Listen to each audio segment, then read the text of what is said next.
Hey there, welcome to the cafe today. So today I want to do some mark making with circles, and I've got a few different tools I want to play around with here. I've got just a little round sponge, some circle masks, a circle stencil. There's all kinds of things you can do with circles. I've got just the remnants of a masking tape roll here, a few paint brushes. I've got a little straw here. This is a paper straw, so it's a little bit thicker, which is great for making some little tiny circles. And of course the trusty lids and a paper towel roll. I like the cardboard and stuff versus plastic. A couple more paint brushes, a nice round stencil brush, and this is a wood graining faux finishing tool, and it's got a really cool pattern in it, and you can get circles if you went, you know, both ways, but I really love the half circle mark that this makes.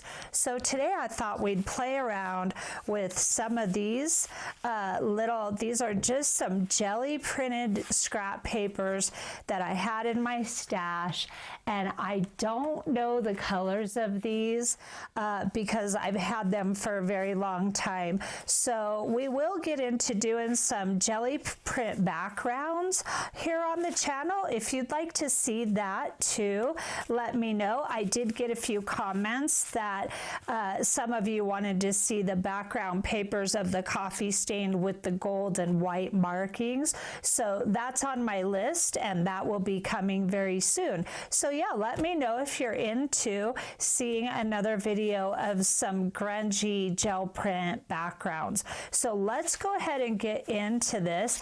And what I like to use for palettes real quick are, I love to use my little, I think this is a 6 by 6 inch little jelly plate. This is my favorite thing to use as a palette. It works the best. And then I've got all these different colored jelly prints. So today I'm going to stay away from color, and I'm just going to do black and or white on this mark making little adventure here, because we will get into color a bunch in this series. But today we're going to do black and white just to kind of so that you can really see what's going on. I do have my mini brayer just so that I can spread my paint out on my palette and make it a little bit more even. And then of course you want to have some paper towels handy too. So let's go ahead and get started.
Just a piece of thick foam. It's pretty thick, so it's nice and squishy. And if you don't have one of these, they're great to have. You can pick one up when you're out and about, but if you don't have it, don't let that stop you.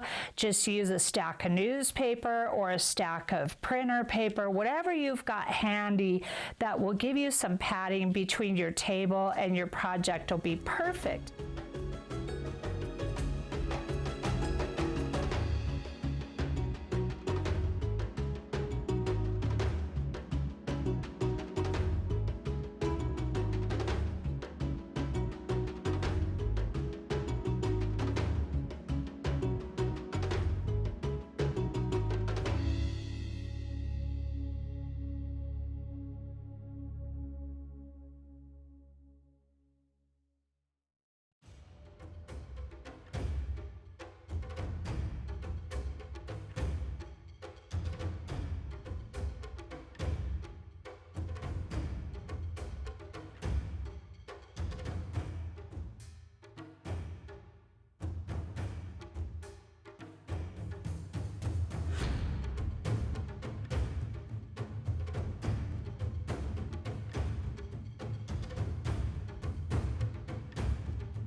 So this one here, of course, again, was used with this wood graining tool, and I love this little tool.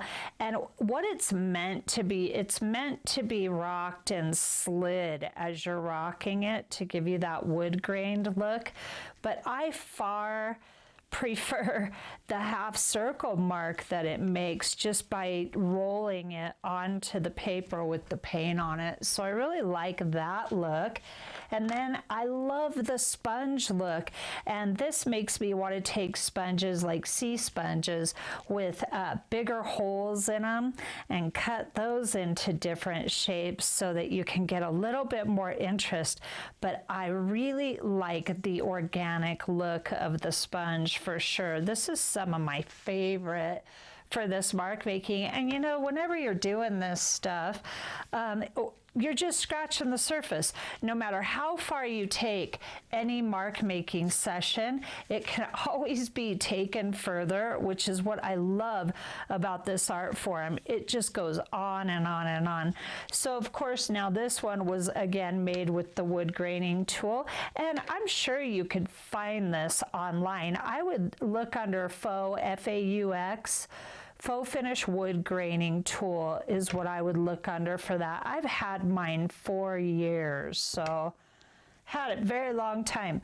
And then of course just a masking tape roll, and I love the marks this makes because it's cardboard and it's thicker, so you get a lot more of an organic look to it with the cardboard. I really like that look too. Now the composition of this one is my absolute favorite, and here we go again with the wood graining tool. And what did we use? We used some lids and the little paper straw. Now you can use a plastic straw, but I like these paper straws, and you can get them in the party section at most craft stores. So you can just cut that off, and one straw will last you forever, and then you can just keep changing your colors and do whatever you want with that. And I love the little marks you get from it. And then of course you can take, this is a little bit trickier of a technique, just taking the end of a paintbrush and doing dots. You really have to have a lot of paint that you're dipping into, and you really have to dip in like every single time. So it's okay. This is an okay way of getting some cool marks too, but it's a little bit higher maintenance way of doing it. And then of course this was all done with both sides of this lid here.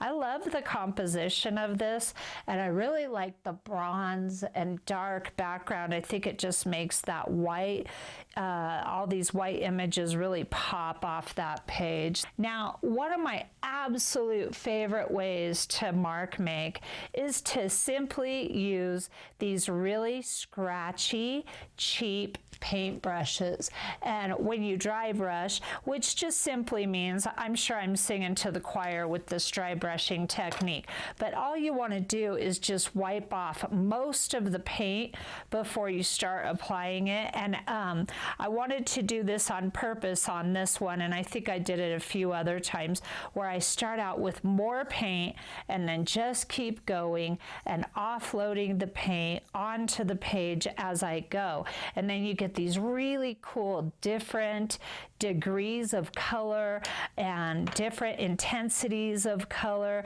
which I love. This is absolutely, dry brushing is one of my complete favorite ways of mark making, because it's got such a primitive, ancient feel to it for me. It really does. And it's very messy. It's not precise. You know, a lot of this stuff is very precise. It's still really cool. It's really cool. But nothing beats the look of the organic circles for me, the dry brushing. So here's that one. Now, these are a couple of my favorites right here, especially this one here. I love the background color. Let's just look at one at a time. I'll bring you in a bit. I love the background color on this jelly print and the simplicity of one broken, uneven circle on top. I just really like this look very much. And then this one is a lighter background with the black, so you get a lot of contrast, which makes it a really dynamic and graphic little print. And I just think these are so cool. And when you start playing with color with stuff like this, then you can really just take it so far. It amazes me to think about how you can go. I could do circles for a month. Okay, let's just say 30 days. And I still, by the time I was done, and let's say I found 1,000 more tools to make circles with, I would still only be scratching the surface. So there comes a point for me where I want to experiment a bit and I want to try out different stuff, but at the same time, I also want to zero in on what I like and keep those tools close to hand so that I can continue to do that again and again and again. Like the wood graining tool, I just think is so cool. And then I love how the rectangle edges played into the composition of this piece here.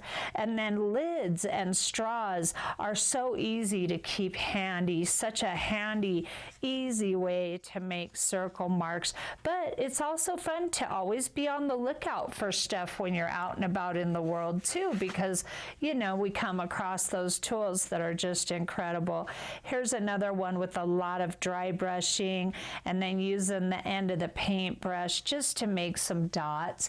And I think dots are an amazing way to get some really nice tribal looking artwork very fast. And I love the unevenness of these dots right here. And if I just took that chunk, let's try this. This is kind of going to be distracting. Let's try this.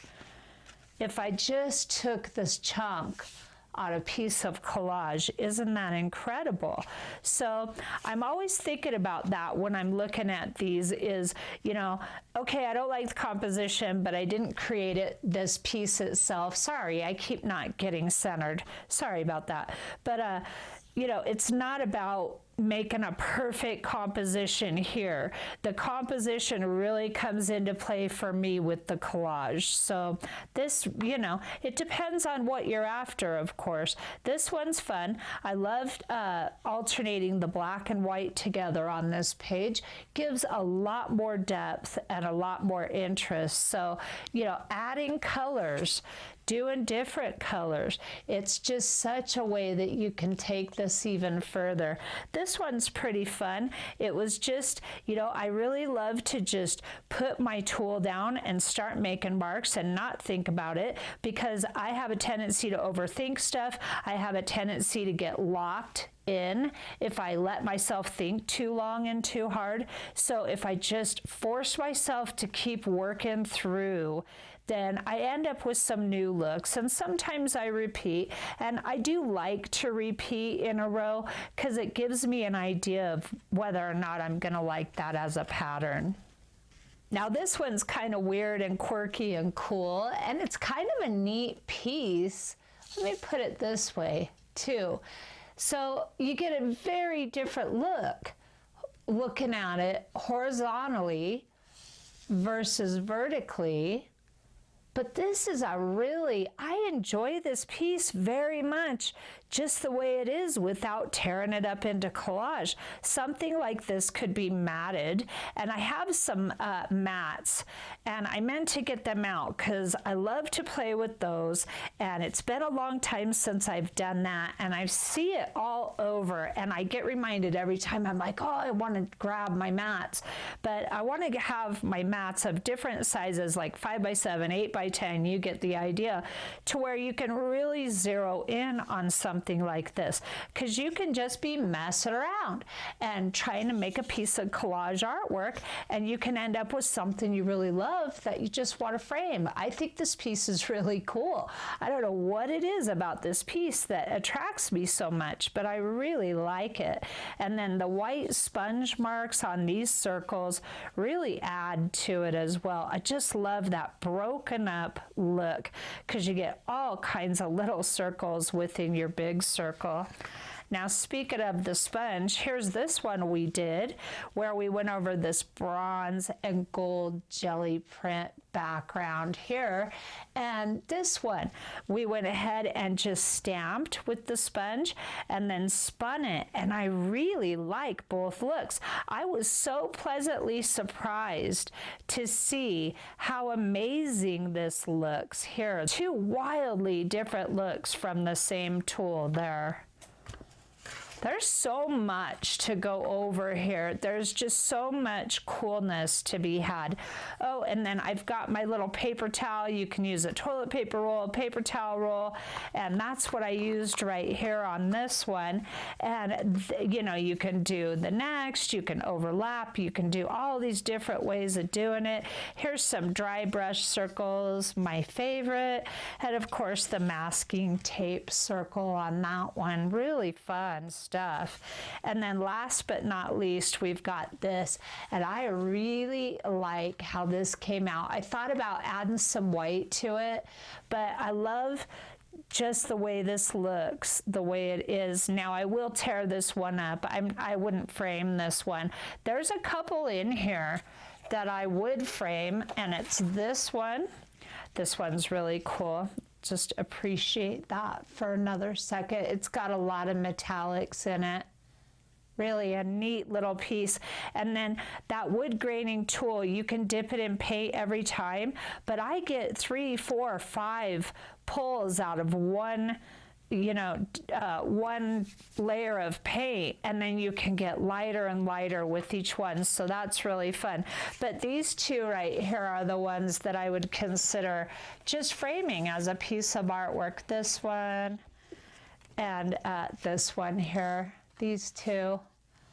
So, you know, don't let yourself think too hard when you're making this artwork, and just get your hands dirty. I'm all about getting my hands dirty. I need to get in it and start making a mess and just allow myself to be pulled down the road of creativity. At least that's what works for me. So I hope that this inspires you to just play around and look around your house, see what you've got to make some circle mark making with.